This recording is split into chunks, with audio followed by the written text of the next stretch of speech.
복에 대한 말씀 성기도 함성 찬양 시편 94편 12절 말씀. 여호와여, 주로부터 징벌을 받으며 주의 법으로 교훈하심을 받는 자가 복이 있나니. 여호와여, 주로부터 징벌을 받으며 주의 법으로 교훈하심을 받는 자가 복이 있나니. 여호와여, 주로부터 징벌을 받으며 주의 법으로 교훈하심을 받는 자가 복이 있나니. 말씀 기도입니다. 하나님 아버지, 어떻게 징벌을 받고 교훈하심을 받는 자가 복이 있다는 말인가요? 벌 주고 꾸짖고 하시는 것이 복이라니요. 성령님께서 우리 안에 계시니 말로 하실 수 있는 것 아닌가요? 하나님은 무한히 지혜로우신데 그러면 일일이 인내하시면서 우리에게 세세하게 소곤소곤 말씀해 주시면 되는 것 아닌가요? 왜 벌을 내리시는 건데요?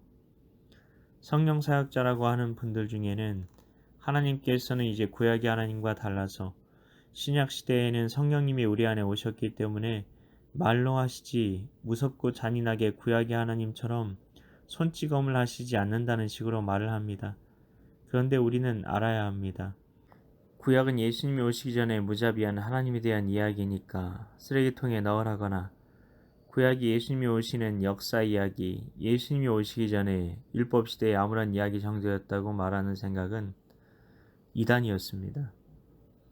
저희 옛날 마르시온이라는 사람이 구약의 하나님과 신약의 하나님은 다르다는 식으로 말을 했습니다. 그리고 하나님을 다정한 모습으로만 보이게 하는 말씀만 남겨두고 다 성경을 가위질해 버렸습니다. 그런데 우리도 그렇게 하나님을 믿고 있는 것 아닌가요? 평생을 살면서 성경책을 통해 내가 직접 하나님을 만나려 하지 않고 하나님에 대해서 배우려는 마음도 없고, 내가 기분 좋고 내 생각이 옳아 보이고 내 의지의 동기가 부여가 되는 대로만 움직여 왔다면 우리도 마르시온과 별로 다르지 않은 신앙생활을 했을 수 있다는 것입니다. 주의해야 합니다. 신약시대의 성경은 구약 성경이었습니다. 구약 따로 신약 따로도 아니고 구약은 신약 전에만 필요했던 말씀도 아니라는 것입니다. 우리는 새 언약에 대해 알아야 합니다.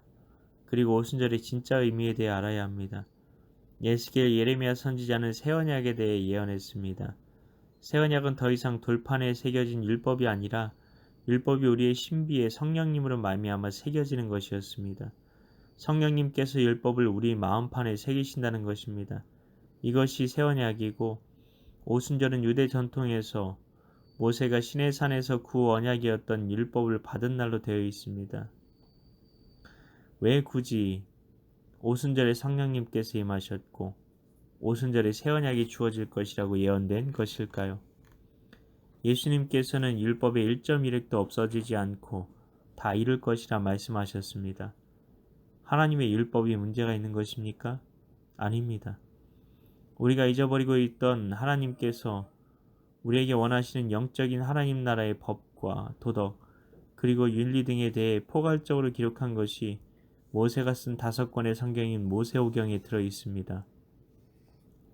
그리고 구약의 끝까지 모세오경에 따라 하나님께서는 이스라엘 백성들을 벌하시기도 하고 축복하시기도 했습니다. 예수님이 오셔서 우리는 율법에 문제가 생겼다고 생각할 수 있습니다.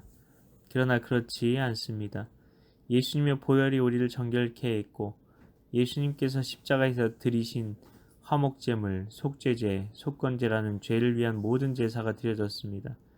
그렇기 때문에 우리는 정결법, 제사법이 예수님을 통해 완성된 시대를 살고 있는 겁니다. 예수님께서 오셨으니 이제는 더 이상 우린 율법이랑 상관없는 것일까요? 신약시대에 신약이 없었다니까요. 구약 성경 보고 신앙생활 했다니까요. 구약 성경을 신약이라는 새 언약의 관점에서 어떻게 살아낼 수 있을지 제자들이 써놓은 것이 서신서였습니다. 그 해석 기준이 사복음서였고요. 그렇기 때문에 신구약 성경 모두 하나님의 말씀입니다. 의식법, 제사법, 정결법을 보면서 우리는 구원받기 이전의 삶을, 예수님께서 오시기 전의 삶에 대해서 돌아보며 복음이신 예수님에 대해 감사하는 마음으로 살아야 한다는 것입니다. 나를 얽어매고 정죄감, 죄책감을 주는 나쁜 율법, 이렇게 생각하는 것이 아니라요. 그러면 하나님께 왜 벌을 받을 수 있죠? 신약에서도 징계가 없으면 사생아라고 합니다. 사생아라는 말은 법적으로 너는 내 자식이 아직 아니라는 겁니다. 그리고 왜 우리가 교훈받아야 하죠? 라고 물을 수 있는데요. 모든 성경은 교훈과 책망과 바르게 함과 의로 교육하기에 유익하다고 되어 있습니다. 그러니 당연히 교훈받아야 하죠. 이 말씀도 역시 신약 성경에 있는 말씀입니다. 그러면 왜 이것이 복이 될까요? 징계가 없으면 사생아라는 말씀을 떠올려 보십시오. 징계가 있으면 뭐라는 뜻이죠? 하나님의 자녀라는 거죠. 그리고 모든 성경은 하나님의 감동으로 된 것으로 교훈과 책망과 이 말씀에 비추어 보면 교훈을 받는다는 것은 하나님의 감동으로 된 성경 말씀이 내 안에서 역사하고 있다는 것 아닌가요? 하나님의 사랑을 듬뿍 받고 있다는 증거가 징계와 교훈받음이라는 것입니다. 그리고 결국 이렇게 하나님이 징계하시고 교훈을 주셨는데 우리가 하나님 잘못했어요. 용서해 주세요라고 우리 죄를 자백함으로 회개하며 나아가면 어떻게 해주실까요? 안아주시고 위로해 주시고 격려해 주시고 칭찬해 주시고 은혜라는 선물도 주시는 것입니다. 그러니 징계와 교훈받음은 하나님의 축복이라는 것입니다. 하나님 아버지, 우리를 사랑해 주셔서 감사드립니다. 우리가 참되거나 바르거나 가르쳐 주시는 참 스승 되시는 성령님을 우리 마음에 보내주셔서 늘 함께 있게 해주셔서 우리를 아버지의 길로 걸을 수 있도록 인도해 주심에 감사드립니다. 오늘 이곳에 성령 하나님 함께 해주셔서 말씀해 주시고 가르쳐 주시기 소망합니다. 여전히 죄의 습관에 빠져서 주님보다 앞서려 하고 겸손하게 주님의 말씀을 기다리지 못하고 살아가는 부족한 저희의 모습을 붙들어 주시길 원합니다. 바랍니다. 그래서 기도합니다. 오늘 하루도 주님의 길로만 걷고자 말씀 암송 기도 암송 찬양 가운데 나아가오니 아버지의 기쁨이 되는 오늘 하루 살게 하여 주시옵소서. 믿고 감사드리오며 예수님 이름으로 기도하옵나이다. 아멘.